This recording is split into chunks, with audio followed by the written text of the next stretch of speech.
guest is a woman who has gone through a total body transformation. She was first introduced to us on TLC's My 600-Pound Life. Let's take a look. This is Marla's last chance. If she doesn't stand up now, she'll be in this bed until she dies. Marla, you can do it. You want to count from 3?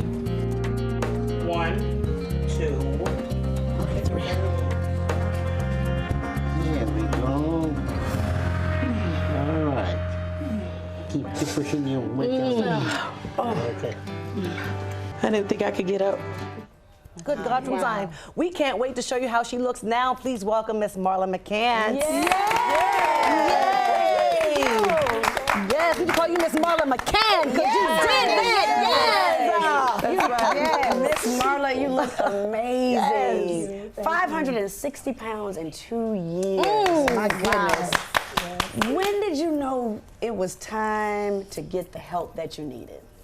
Oh, one day I got up to use the bathroom. I couldn't put any pressure on my feet. I couldn't walk. Wow. And I had seen a TV show where it was a woman or a man that was trapped inside a house, and I didn't want to be like that. Yeah. Yeah. So it was time. You were like, this is the day that I changed my life. Well, Marla, you actually went from it being a struggle to just get up with help. We saw that in the clip, just to stand up briefly on a walker, to losing all of this weight. Girl, you look amazing. You really, really do. Thank you. Thinking about the weight gain, was there any one person or thing that you said that you attribute the weight gain to? Did something happen? Was there something traumatizing in your past? Yes, as Ayana always says, you have to get to the root of the problem. And the root of the problem for me was when my father was, I was molested. And then I was kidnapped by a high school sweetheart. Yeah. I stayed indoors. I didn't want to endanger anyone. I didn't want to endanger my children. I just stayed in, and food was my comfort. Food was my comfort. Thank you for your transparency. And you decided to have a surgical procedure in order to jumpstart your weight loss. Can you tell us about the process that you went through for that? Wow. Well, after listening to my caretaker, after getting that in my head that I needed one, because I was self-sufficient, I wanted to do everything myself, but I was trapped in a bed. So after listening to her, I seeked out and wrote people, didn't get any answer, and she told me, Marla, it's this show that takes people in for the surgery, and you need to write in. So I thought about it and I wrote in. They sent out a video. I videoed myself, and I got picked. Wow. I got picked. Wow. Yes. Marla, can you take us through your daily program mentally and physically? And now, I mean what you do now after you have lost the weight, because emotionally and mentally you got there. That's how you got there, emotionally and mentally, because you stayed in and you ate as food as comfort. So now that that's over and that's gone, and you have this amazing body now, and you're in a better place, how do you maintain the positive mindset to continue to thrive without slipping back into that mindset? Well, I first want to get out there that food is an addiction. We don't look at it as, it's not. It is an addiction. I'm going to always have that mindset. It's something that you struggle with. Yes, I struggle with. But what is it like to be able to say, I win over food every day? Because you're winning. You are winning right now. I never want to go back to that place. Yes. I never want to go back to the place.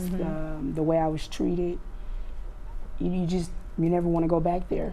It's lonely. Yeah. What do you say to people that are like, well, it's your fault that you were in that? Because if you don't know your story, you'll look at a show like that and say, well, how could they do that? How could they just eat all that food and do all of that? What do you say to those people to have a little bit more empathy for people who are going through? Well, as you were told, I was told when you're little, you never judge a book by its cover. So, everybody has a story. Everybody has a route that they got to get to, For those people, they're just ignorant. Misinformed. Well, we're talking books, and you have one, my dear. Yes, I'm writing a book. Absolutely. Yes. So what would be the take-home message that you want people to get while reading the book or when reading the book? That you can overcome your struggles and fears. You can overcome. You can do it. I did it. Yes. You can do it. Yes. And I believe God has put me here to share my stories. It's not for me. It's for everybody else that's out there struggling. Absolutely. Yeah. And that's what I want to do. Yeah, and speaking of sharing your stories, talk to us about Lending Our Shared Stories. What is that you're creating? Yes, it's this wonderful organization that I joined, Lost Yes, and it deals with anyone or anybody that lost anything, be it pet, spouse, mother, brother, sister, cousin, anybody that's lost anything, just to let you know that you're not alone. Yeah. We need to come together as a community and share and get the love that we deserve and need to make it out here. Right. It's rough. Yes. Yeah. It's really rough.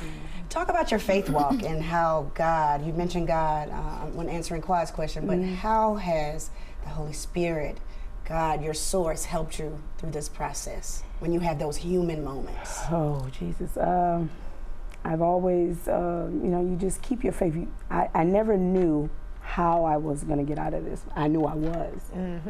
I knew this wasn't the life that he was, presented me with. The name of my book is going to be called Altered because I altered my life. I like that. That's right. Yes. So I tell anyone, keep your faith.